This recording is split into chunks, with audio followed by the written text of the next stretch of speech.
नमस्कार दोस्तों, आज फिर मैं हाजिर हूँ एक बार एक नए वीडियो के साथ। जैसा कि आप जानते हैं, कल जो वीडियो आया था वो लग्न दोष से रिलेटेड था, तो उसी के कंटिन्यूअस में हम आगे उसी का ही पार्ट है, ये लग्न दोष का ही पार्ट है। यहाँ पे हम आप सिर्फ, क्योंकि कल हमने सिर्फ लग्न की बात की थी, आज हम लग्नेश की भी बात करेंगे।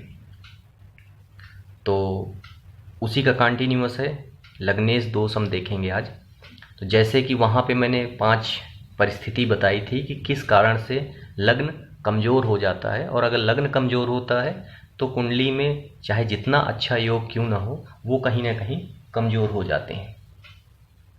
तो उसी क्रम में हम ये आज उसी से रिलेटेड दूसरा वीडियो है, जिसके अंदर हम ये बात करेंगे कि हमारे लग्नेश की परिस्थिति क्या है, लग्नेश की कुंडली में स्थिति क्या है।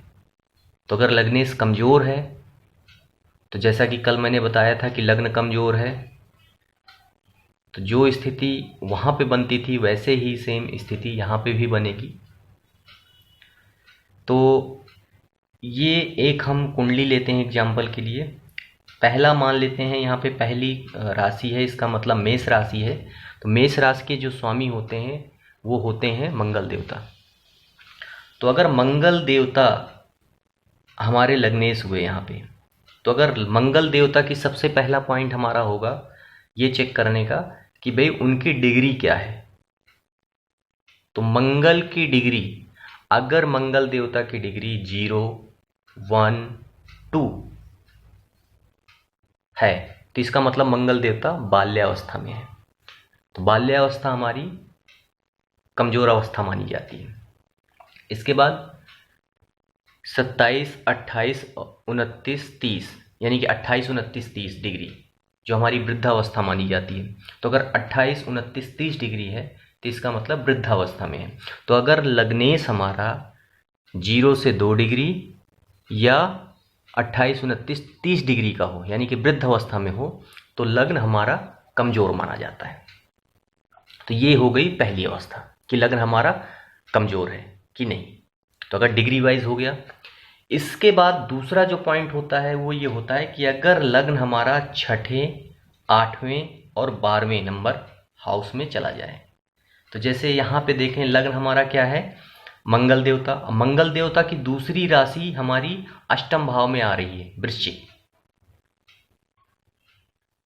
ठीक है, तो इसका मतलब 6ठे, 8वें और 12वें। तो अगर वृश्चिक राशि में मंगल देवता आके बैठते हैं तो हम कहते हैं अगर अपने स्वयं घर में बैठते हैं तो उतना दोष नहीं लगता है, उतना कमज़ोर नहीं होता है, क्योंकि कोई पर्सन ये नहीं चाहता कि मेरे घर में कोई विपत्ति आए, कोई आपत्ति आए। तो हर कोई अपने घर को अच्छा करने की कोशिश करता है। इसलिए उन सब कंडीशन को देखते हुए हम ये कह सकते हैं कि अष्टम में मंगल देवता इतने कमज़ोर नहीं होंगे जितना उन्हें होना चाहिए। ठीक है, बट 6ठे, 8वें और 12वें घर में जाना मतलब कहीं ना कहीं मंगल देवता कमज़ोर स्थिति प्रकट होगी, उसकी कहीं ना कहीं कमज़ोर नजर आएंगे। फिर इसके बाद हम करते हैं तीसरे पॉइंट की बात। तीसरा पॉइंट ये होता है अगर लग्नेश हमारा अस्त हो जाए। अस्त होना मतलब आप समझते ही हैं कि अगर सूर्य के नज़दीक कोई ग्रह जब आ जाता है तो वो अस्त हो जाता है। तो वैसे तीसरी कंडीशन यहाँ पे है कि अगर लग्नेश आपका अस्त हो जाए। तो हमारे लग्नेश है मंगल देवता। मंगल देवता अगर सूर्य देवता के नियर आएंगे तो वो अस्त हो जाएंगे। तो अगर अस्त है ग्रह तब भी उसे हम कमज़ोर मानते हैं। इसके बाद जो हमारी अगला पॉइंट है वो ये है कि किसी शत्रु राशि में या नीच राशि में जाके बैठना, लग्न का नीच राशि में जाके बैठना। तो जैसे मंगल देवता हमारे चौथे नंबर कर्क राशि में नीच के होते हैं। तो अगर मंगल यहाँ पे आके बैठ जाते हैं तो भी नीच राशि में बैठने से लग्न हमारा कमज़ोर हो जाएगा, यानी कि लग्न दोष बन जाएगा। यानी कि लग्नेश का कमज़ोर होना ही लग्न दोष होता है। तो जैसा कि कल मैंने बताया था जैसे पॉइंट, वैसे ही लग्नेश के टर्म्स में भी मैंने आपको चीज़ें बता दी हैं।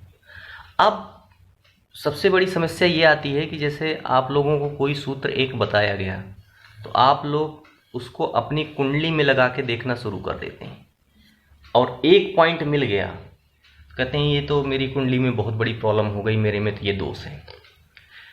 एक्चुअल में ऐसा नहीं होता है। जब भी हम कोई कुंडली देखने जाते हैं तो ऐसा नहीं होता कि एक कोई पर्टिकुलर सूत्र अगर हमारी कुंडली में आ गया तो सारी कुंडली खराब हो गई या बर्बाद हो गए या लूट गए, ऐसा कुछ नहीं होता है। इतना परेशान होने की ज़रूरत नहीं है। अगर हमारे 6 सूत्र हैं खराब होने के, तो उसमें से कितने सूत्र उसके ऊपर इम्प्लीमेंट हो रहे हैं, उसके ऊपर लागू हो रहे हैं। जैसे मैंने कहा 6 तरीके से चीज़ें खराब हो सकती हैं, तो उसमें से अगर 3 तरीके से इम्प्लीमेंट हो रही हैं, 3 तरीके उस पर बिल्कुल सही उतर रहे हैं और 3 तरीके नहीं लग रही हैं, तो इसका मतलब ये हुआ कि सारा थोड़ी खराब हो गया है।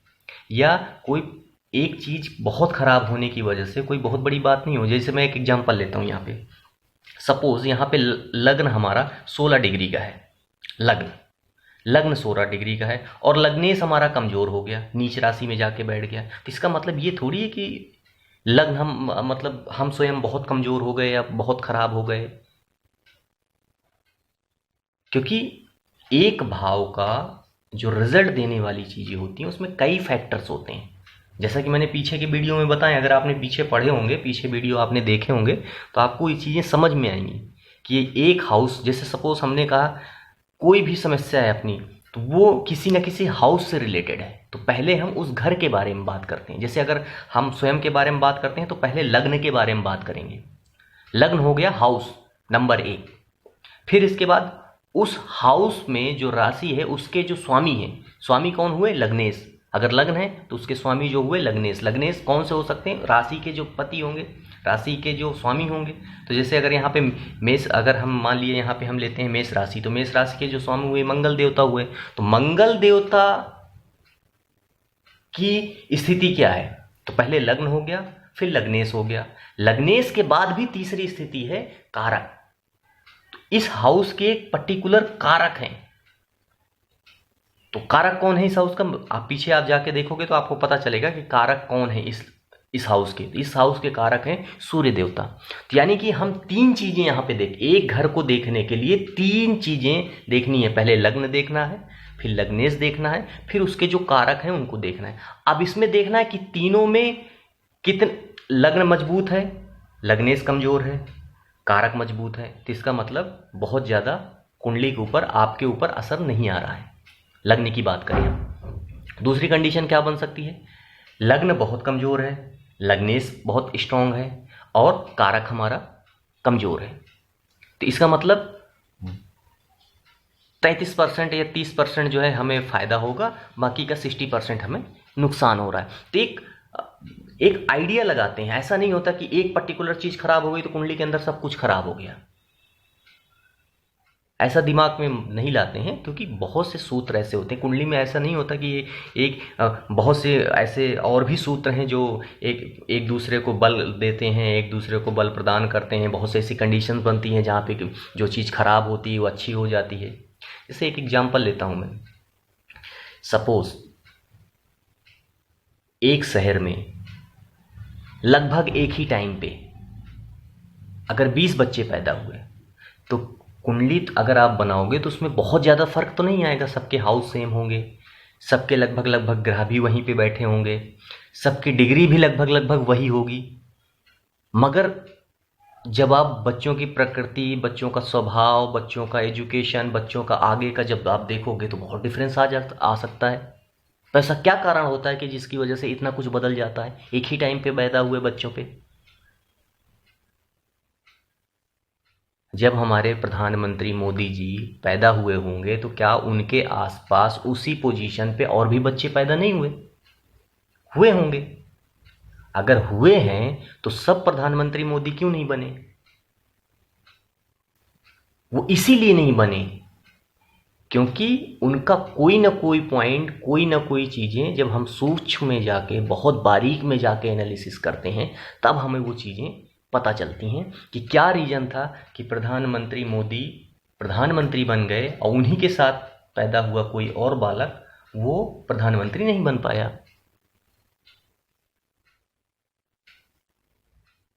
और वो सूक्ष्म एनालिसिस बहुत डीप में जाके जब हम करते हैं तो हमें इन बारीकियों का पता चलता है। ऐसे नहीं होता कि कोई कुंडली उठाई, लग्न देख लिया, लग्नेश देख लिया, ये ग्रह बन रहा है, यहाँ उच्च का बैठ गया, यहाँ पे नीच का बैठ गया, ये ऐसा होगा, ये ऐसा हो। इतना आसान नहीं है कुंडली देखना। और गलती हमसे वहीं से होती है, हम पहला वीडियो देखते ही सबसे पहले अपनी कुंडली खोलते हैं और उसमें मिलाना शुरू कर देते हैं, और फिर इसके बाद पूछते हैं ये जी हमारे में ऐसे बन रहा है, हमारे में ऐसा बन रहा है। मैंने अभी 1.0 सीरीज स्टार्ट की थी, उसको मैंने रोक दिया। उसका रीज़न यही था कि जो मेरे व्यूअर्स थे पुराने, उनके क्वेश्चन बहुत आने लगे थे। तो मुझे लगा कि अभी बेसिक के जो कुछ मोटे मोटे रूल हैं उनको और हम डीप जाके एनालिसिस करें, क्योंकि हम जब एडवांस में जाते हैं तो हम फिर वहाँ पे ये लग्न, लग्नेश और इसकी बात नहीं करते। हम सीधे यही बोलते कि भाई इस कुंडली में लग्न कमज़ोर है। तो लग्न कमज़ोर का मतलब, अब आपको ये जो 2 वीडियो जो आपने देख लिए हैं, इससे आपको समझ में आएगा कि एक्चुअली मैंने वहाँ जो लग्न कमज़ोर बोला है वो उसका मतलब क्या है। क्योंकि वहाँ पे जैसे मैंने अभी कुछ राशियों के बारे में आपको बताई थी, अब बड़ी सिंपल सी चीज़ें, वो बहुत बेसिक चीज़ें मैंने बताई है, वो बेसिक का भी पार्ट है, मगर उसमें ही इतनी क्वेश्चन आ गए कि मेरे को वहाँ पे वो सीरीज अभी रोकनी पड़ी, और फिर से मुझे बैक आके ये बेसिक की सीरीज़ फिर से शुरू करनी पड़ी। उसका रीज़न यही है कि वहाँ पे जब हम कोई चीज़ बात करेंगे तो वो एडवांस होगा, वहाँ पे बिल्कुल थोड़ा सा वहाँ पे ये सब चीज़ें बेसिक डिस्कस नहीं होंगी, वहाँ पे सीधे पॉइंट रखा जाएगा ताकि हम कुंडली एनालिसिस करना सीखें कि एक कुंडली लिया, उसको अगर हम एनालाइज करें तो कैसे करें। तो जैसे ही इधर थोड़ा सा मैं 2-4 वीडियो और बना के फिर मैं उस पर भी आऊँगा। तो मैंने वहाँ पे रोकी है, उसका कोई रीज़न है तभी रोक दिया है, और बहुत जल्दी उसको भी स्टार्ट करूँगा। थोड़ा सा यहाँ पे कुछ ऐसी चीज़ें हैं जो उससे लिंक्ड हैं, इसलिए ये चीज़ें मुझे करवाना ज़रूरी है। बहुत से ऐसे लोग हैं जिनके बहुत से क्वेश्चन आते हैं ऐसे जनरल, जैसे कुछ लोगों ने मेरे को रिक्वेस्ट किया है कि पितृदोष और ये काल सर्प दोष और इन सब चीज़ों के ऊपर आप वीडियो नहीं बनाते हैं। एक मैंने चलित के ऊपर वीडियो बनाया था, वैसे तो बहुत छोटा सा वीडियो बनाया था, एक टेम्परेरी, बट कुछ लोगों का क्वेश्चन था कि भाई चलित के ऊपर एक अच्छा वीडियो बनाएं। तो मैं कोशिश करूंगा कि जब एडवांस में चलेंगे तो हम चलित का यूज़ कैसे करते हैं वो हम बताएंगे, कोशिश करेंगे उसको अच्छे से एक्सप्लेन करने की। तो चलित वाला वीडियो हम एक बार रिपीट करेंगे। बट पितृदोष और ये जो आपने चीज़ें 2-3 बताई है, काल सर्प दोष, इसके बारे में भी वीडियो मैं बनाऊँगा। मगर मैं आपको बता दूँ, ये हमारी जो पराशरी मुनि पराशर जी ने जो जिस मतलब कुंडली के जिस मतलब विद्या के बारे में बात कर रहे थे, तो वहाँ पे इन सब जो पितृदोष है या ये काल सर्प दोष है, इनका कहीं जिक्र नहीं है। जो उनके हिसाब से ये सब चीज़ें नहीं है। हाँ, ये ज़रूर है कि अगर ऐसा कोई योग बनता है, जो कंडीशन उसमें बताई गई हैं, उसके हिसाब से जैसा फल आपके कुंडली में होता है, जैसा फलित में जो चीज़ें बताई गई हैं, वैसा उसको मान के चलो। उसको एक नया नाम दे के और उसको एक नया डराने वाला चीज़ बना के, हवा बना के जो हम चीज़ें एक्सप्लेन करते हैं या बताते हैं लोगों के बीच में, वो कहीं ना कहीं सही नहीं है। इसलिए मैंने उस पर वीडियो नहीं बनाए थे, बट आपकी रिक्वेस्ट आई है इसलिए मैं उस पर भी वीडियो बनाऊंगा आने वाले टाइम में। तो सबसे पहले हम बेसिक जो चीज़ें हम सीख रहे हैं, और मैं कोशिश करूंगा कि आप लोग जो चीज़ मेरे को कमेंट में करते हैं या मेरे को व्हाट्सएप करते हैं या फ़ोन करते हैं, उसके बेस पे जो चीज़ें कंक्लूड करके मैं जो अच्छा से अच्छा कर सकता हूँ वो मैं करने की कोशिश करता हूँ। और आप लोगों का फीडबैक बहुत ज़रूरी है। और मैं आजकल देख रहा हूँ वीडियो काफ़ी, मतलब जैसे पहले होता था कि हज़ार व्यूज़ या आप लोग शेयर करते थे, काफ़ी प्रमोट करते थे, मगर इस समय आप लोग उस चीज़ों पे फोकस नहीं कर रहे हैं। तो आप लोग कोशिश करें कि वीडियो फैलाने की कोशिश करें, लोगों के बीच में इसको शेयर करने की कोशिश करें। उससे क्या होगा, शेयर होगा तो वीडियो कई लोग देखेंगे, तो मुझे भी अच्छा लगता है कि भाई वीडियोज़ देखे जा रहे हैं, वीडियो पसंद किए जा रहे हैं। आप अगर आपको अच्छा लगता है तो आप शेयर ज़रूर करें वीडियोज़ को, ताकि लोगों के बीच में जाए, और लोगों के जब बीच में जाएगा तो मुझे भी अच्छा लगेगा कि हाँ भाई वीडियो लोग देख रहे हैं, लोगों को पसंद आ रहा है। तो आप लोग वीडियो शेयर ज़रूर करें और अपने दोस्त, फैमिली, फ्रेंड को ज़रूर शेयर करें। देखना ना देखना उनकी मर्ज़ी है, बट आप अपनी तरफ से कोशिश करें। अगर आप मेरे व्यूअर्स हैं और आपको मेरी चीज़ें अच्छी लगती हैं तो आप शेयर ज़रूर करें, और अपने दोस्तों को भी बोलें, जो लोग इस विद्या में इंटरेस्ट रखते हैं उनको भी बोलें कि भाई आप ये वीडियो एक बार ज़रूर देखें। बहुत बहुत धन्यवाद। ओम नमः शिवाय।